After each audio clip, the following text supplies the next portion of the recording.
Udah, jangan banyak nangis. Ini demi masa depan kamu. Tapi Bu, aku nggak cinta dia. Aku takut. Assalamualaikum sahabat Sinar Karomah. Bayangkan namaku Nadira, gadis 18 tahun yang baru saja lulus SMA dengan penuh harapan untuk melanjutkan kuliah ke kota. Namun semua mimpi itu hancur ketika ibu memaksaku menikah dengan seorang ustadz berusia 45 tahun bernama Ustadz Fadli. Awalnya aku kira ini karena ibu ingin aku lebih dekat dengan agama. Tapi semuanya terungkap.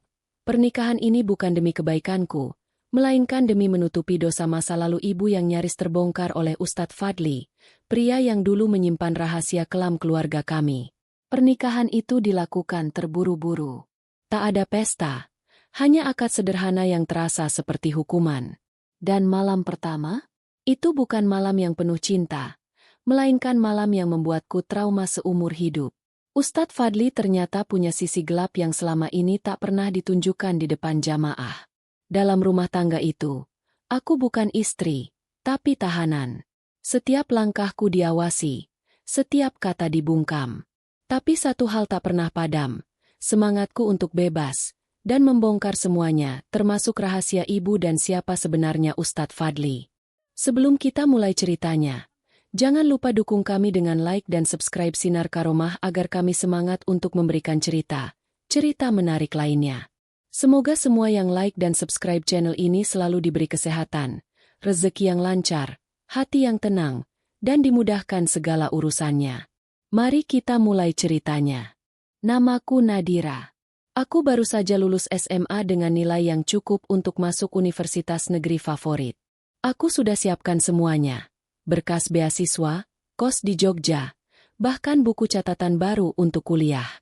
Tapi semua rencana itu hancur hanya dalam satu malam. Hari itu, ibu memanggilku dengan wajah yang dingin. Bukan marah, tapi aneh. "Besok kamu nikah," katanya datar. Aku tertawa. Kupikir itu lelucon. Tapi dia tidak tertawa. Tatapan matanya kosong, seperti menyembunyikan sesuatu. Aku diam. Tidak bisa berpikir. Tidak bisa bernapas. Lalu nama itu disebut. Ustadz Fadli. Aku tahu siapa dia. Lelaki 45 tahun. Dikenal di kampung sebagai ustadz yang santun, berwibawa, dan punya pesantren kecil di pinggir desa. Aku sering lihat dia ceramah di masjid. Suara rendah, kalimat tenang, wajah religius yang bikin orang percaya. Tapi menikah dengannya? Aku yang baru 18 tahun? Ini demi kebaikanmu, kata ibu lagi. Tapi aku tahu, itu bohong. Matanya tidak menatapku. Bibirnya gemetar. Dan ada ketakutan yang tak bisa dia sembunyikan. Aku tahu, ini bukan tentang aku. Ini tentang dia. Tentang masa lalu yang dia sembunyikan. Malamnya, aku mendengar ibu bicara di telepon. Suaranya panik. "Tolong jangan bongkar, saya ikhlas asalkan anak saya aman." Aku menempelkan telinga di dinding kamar. Nama Ustadz Fadli disebut lagi. Dan kalimat yang membuat tubuhku dingin. Dia bilang, kalau aku gak mau, dia bakal cerita semuanya ke orang-orang. Aku ingin kabur. Tapi kemana? Semua uang kuliahku dipegang ibu. Ayah sudah meninggal waktu aku kecil. Aku cuma punya ibu. Dan sekarang, dia menjualku demi menutup aibnya sendiri.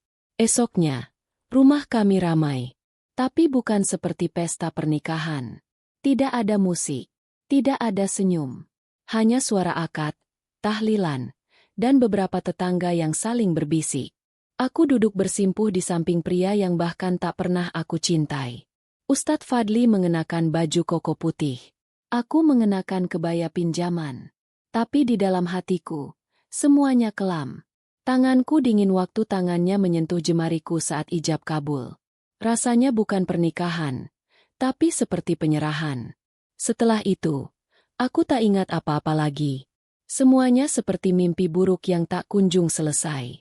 Hanya satu yang kupikirkan, kenapa ibu tega? Malam itu, aku tidur di kamar tamu rumah Ustadz Fadli. Rumahnya besar, tapi sunyi. Tidak ada anak-anak. Tidak ada istri lain. Hanya kami berdua. Aku tidak tahu harus bicara apa. Tapi dia diam-diam masuk ke kamarku. berdiri di ambang pintu. Matanya menatapku tajam. Mulai malam ini, kamu harus taat. Karena kamu sudah jadi istriku. Katanya pelan. Aku menggigil. Aku tidak menjawab. Aku hanya menatap lantai. Tapi saat dia mendekat, aku tahu ini bukan rumah. Ini penjara. Dan aku baru saja dikurung dalam ketakutan yang belum pernah kurasakan seumur hidupku. Aku masih duduk di tepi ranjang saat pintu kamar tertutup pelan. Suara klik kunci terdengar jelas. Nafasku menahan. Tubuhku kaku. Ustadz Fadli berdiri di sana, masih dengan wajah tenang dan datar seperti ceramah subuh di masjid. Tapi tatapan matanya malam itu beda. Dingin. Menakutkan. Seperti tak mengenal siapa yang ada di depannya. Sudah saatnya kamu penuhi kewajiban istri, katanya sambil membuka kancing kokonya satu persatu. Aku mundur. Pelan. Seperti anak kecil yang ketakutan pada petir. Tapi tak ada tempat lari. Kamar itu seperti kuburan. Dingin. Sunyi. Tak ada yang bisa menolong. Aku belum siap tolong. Suaraku gemetar. Tapi dia hanya tersenyum kecil. Bukan senyum lembut seorang guru, tapi senyum seseorang yang tahu dia punya kuasa penuh. Kamu harus belajar taat. Ini bagian dari ibadah. Ucapnya datar. Kata-katanya membunuh logika. Apa ini yang disebut ibadah? Dia mendekat. Dan aku tak bisa lari kemanapun. Tangannya menggenggam lengan atasku dengan paksa. Bibirku gemetar menahan jeritan. Aku ingin berontak. Tapi aku bukan siapa-siapa. Aku cuma seorang anak perempuan yang dijual oleh ibunya sendiri. Malam itu bukan malam yang suci. Itu malam yang menghancurkan hidupku. Aku tak ingin menjelaskan detailnya. Tapi cukup kukatakan, malam itu mengubah segalanya. Tubuhku tak lagi milikku. Hargaku lenyap. Dan setiap kali aku berkaca, aku melihat gadis yang asing. Aku benci bayanganku sendiri. Esok paginya, aku bangun lebih awal. Duduk di pojok kamar sambil memeluk lutut. Tubuhku masih terasa sakit. Tapi lebih sakit lagi bagian dalam hatiku yang remuk. Tak ada yang peduli. Rumah ini besar. Tapi tak ada suara. Hanya ada Ustadz Fadli dan rutinitasnya yang seolah tak pernah terjadi apa-apa. Saat sarapan, dia bertanya, "Kamu gak akan cerita ke siapapun, kan?" Dengan wajah setenang biasa. Aku menggeleng. Tak mampu menjawab. Tapi dalam hati, aku teriak sekeras-kerasnya. Bukan karena takut, tapi karena aku tak tahu siapa yang akan percaya. Aku coba menghubungi ibu malam itu. Kutanya, "Kenapa?" Tapi dia hanya menjawab, "Kamu harus sabar. Itu semua untuk menebus kesalahan ibu." Aku ingin marah, tapi suaraku tercekat. Jadi aku hanya diam. Karena apapun yang kubilang, tak akan mengubah apapun. Hari demi hari, rumah itu jadi neraka yang berulang. Setiap malam jadi ancaman. Setiap pagi aku hanya menunggu waktu untuk bisa keluar. Tapi aku tahu, tak semudah itu. Karena semua orang percaya kalau aku, beruntung, menikah dengan ustadz terhormat. Tak ada yang tahu sisi gelap yang kusembunyikan sendiri. Lalu suatu malam, aku temukan lemari tua di ruang belakang. Kunci digantung di balik lukisan. Naluri bilang, di sana ada sesuatu. Dan benar, di dalamnya ada berkas, foto-foto lama, surat tua, dan satu di antaranya bertuliskan nama ibu. Tanganku gemetar. Jantungku berdetak makin keras. Karena di sana, aku temukan awal dari semua ini. Dan untuk pertama kalinya, aku sadar, rahasia ini lebih besar dari sekadar pernikahan. Malam itu, aku membuka lembar demi lembar isi lemari tua di ruang belakang. Debu menempel di jari-jariku. Tapi aku tak peduli. Di sana ada amplop-amplop lama. Sebagian berisi surat tulisan tangan. Tapi satu amplop coklat tebal membuatku berhenti. Isinya foto-foto lawas. Beberapa lusuh dan mulai menguning. Tapi satu hal yang membuat jantungku seperti berhenti berdetak. Di sana ada foto ibu bersama Ustadz Fadli. Aku menatap foto itu lama. Waktu itu mungkin ibu masih remaja. Di foto itu, wajahnya masih segar, tapi ada ketakutan samar di matanya. Di sampingnya, Berdiri sosok muda Ustadz Fadli, tapi dengan tatapan yang sama persis seperti malam pertama itu. Dingin. Mengancam. Aku lanjutkan membuka lipatan kertas dalam amplop. Ada surat tulisan tangan ibu. Dan saat kubaca isinya, aku menangis. Tertulis jelas bahwa dulu, saat ibu masih gadis, ia sempat diintai oleh Ustadz Fadli. Mereka tak pernah benar-benar dekat. Tapi suatu malam, Fadli mengancam akan menyebar gosip yang bisa menghancurkan nama baik keluarga. Ibu memohon, tapi dia tak berhenti. Hingga akhirnya, ibu kabur dari kampung dan menikah dengan ayahku. Ternyata, Ustadz Fadli tidak pernah lupa. Bertahun-tahun kemudian, setelah ayah meninggal dan kami hidup susah, dia datang lagi. Bukan untuk menikahi ibu, tapi untuk mengambilku. Sebagai tebusan. Sebagai bentuk hukuman yang tertunda. Kamu punya utang masa lalu. Begitu kata ibu dalam suratnya. Dan kamu yang harus membayarnya demi aku. Aku tak bisa berhenti menangis. Sekarang semuanya masuk akal. Kenapa ibu memaksaku? Kenapa tak ada pesta? Kenapa Ustadz Fadli bersikap seperti aku adalah barang milik, bukan manusia? Besoknya, aku pura-pura tenang. Aku sarapan seperti biasa. Tapi pikiranku berputar cepat. Aku harus keluar dari rumah ini. Aku harus mencari cara. Tapi yang lebih penting, aku harus cari tahu siapa sebenarnya Ustadz Fadli. Aku mulai memperhatikan. Setiap jam berapa dia keluar. Kemana dia pergi. Siapa yang sering datang ke rumah. Dan semakin lama aku mengamati, semakin aku yakin, Ustadz Fadli punya dua wajah. Di masjid, dia seperti malaikat. Tapi di rumah, dia monster. Suatu sore, aku mengikutinya diam-diam. Ia pergi ke sebuah rumah kosong di ujung desa, yang tampak seperti tempat tinggal yang tak terpakai. Tapi dari jendela, aku melihat cahaya lampu. Dan suara orang bicara. Aku dekati pelan. Ada pria lain di dalam. Aku dengar sepintas percakapan mereka tentang uang setoran, anak-anak binaan, dan sesuatu tentang, jangan sampai Nadira tahu. Aku cepat-cepat pulang sebelum mereka keluar. Tapi malam itu aku tak bisa tidur. Ustadz Fadli bukan hanya menyimpan rahasia masa lalu ibu. Dia menyimpan sesuatu yang lebih gelap. Dan aku, ada di tengah-tengahnya. Setiap hari setelah itu, aku hidup dalam dua dunia. Di depan dia, aku tunduk, patuh, menuruti semua perintahnya. Tapi di belakang, aku mencatat, menyimpan bukti, dan menyusun rencana. Aku tahu aku tak bisa selamanya diam.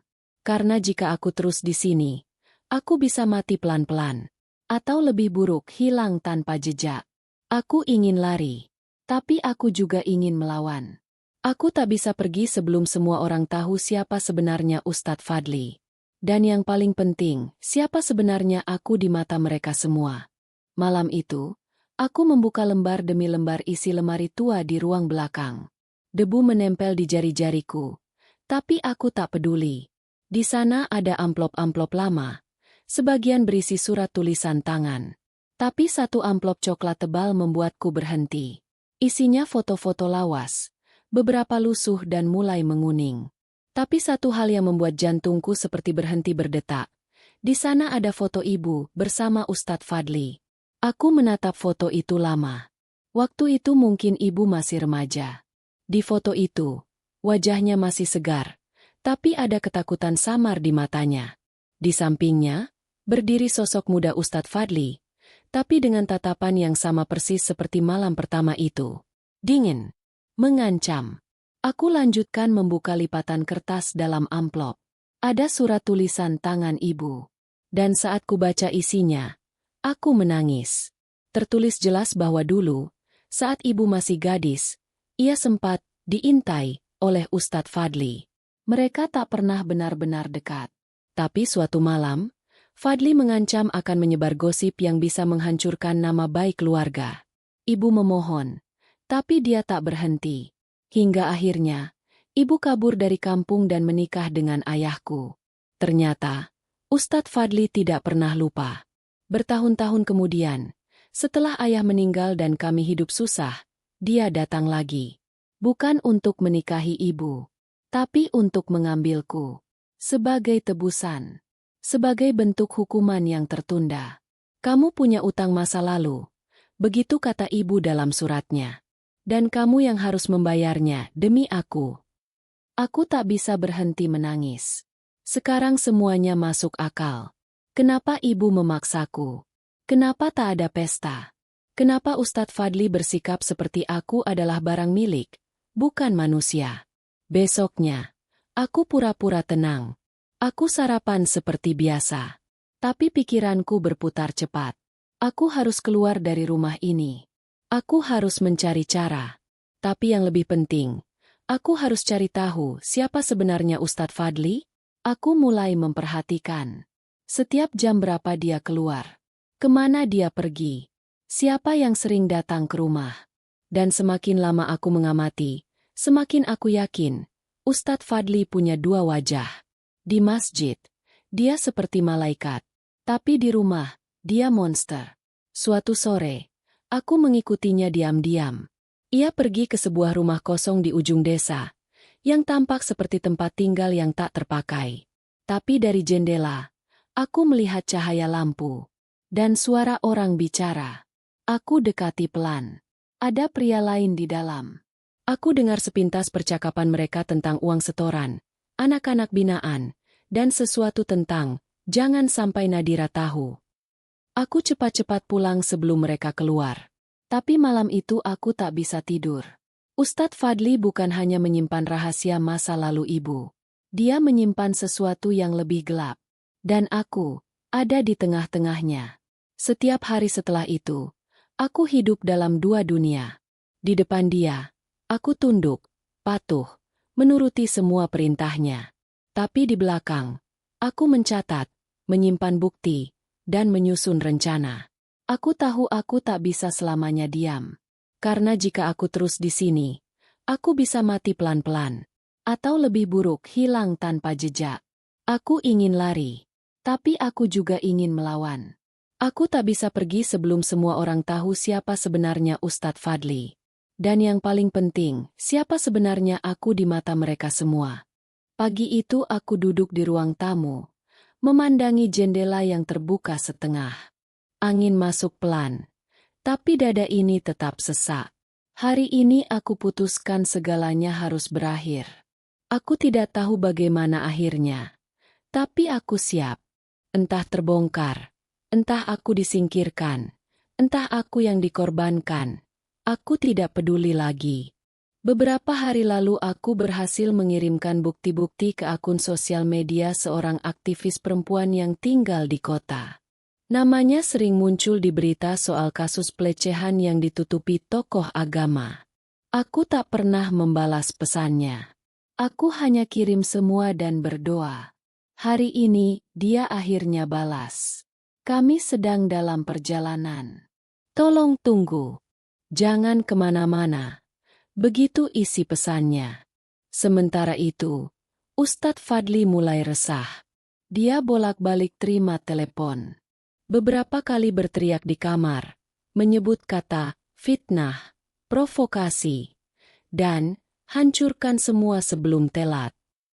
Aku tahu, dia tahu. Sore itu, mobil hitam berhenti di depan rumah. Aku berdiri gemetar di balik tirai. Aktivis itu datang bersama dua wartawan dan seorang petugas. Mereka membawa kamera, mikrofon, dan wajah-wajah tegas. Dunia luar akhirnya datang ke dalam neraka ini. Ustadz Fadli keluar dengan senyum diplomatis. Ada yang bisa saya bantu? Tanyanya seperti biasa. Tapi tak ada lagi yang percaya senyumnya. Aktivis itu maju, menunjukkan foto, bukti, dan surat. Wartawan menyalakan kamera. Suasana mendadak jadi tegang.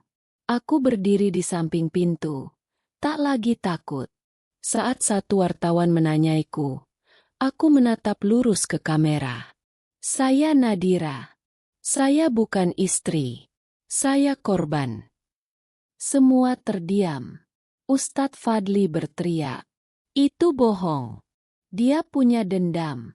Anak ini gila. Tapi aku tak mundur. Kalau aku gila, kenapa banyak yang alami hal sama? Kenapa ada surat-surat itu? Kenapa ibu saya dulu juga disakiti? Petugas maju, menggiring Ustadz Fadli masuk ke mobil. Saat dibawa pergi, dia menatapku tajam. Tapi aku tak gentar. Aku berdiri tegak. Untuk pertama kalinya dalam hidupku, aku bebas. Malam itu aku kembali ke rumah ibu. Tangisnya pecah saat melihatku. Maafkan ibu. Ibu terlalu takut. Aku memeluknya.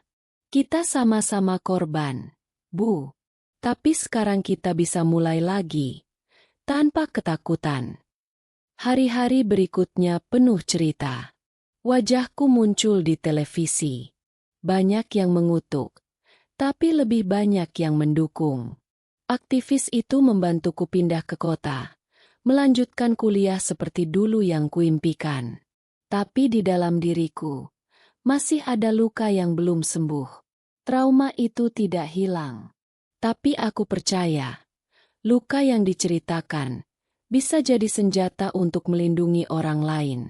Aku bukan lagi Nadira yang ditundukkan. Aku adalah Nadira yang bicara, yang melawan, dan yang akhirnya menang.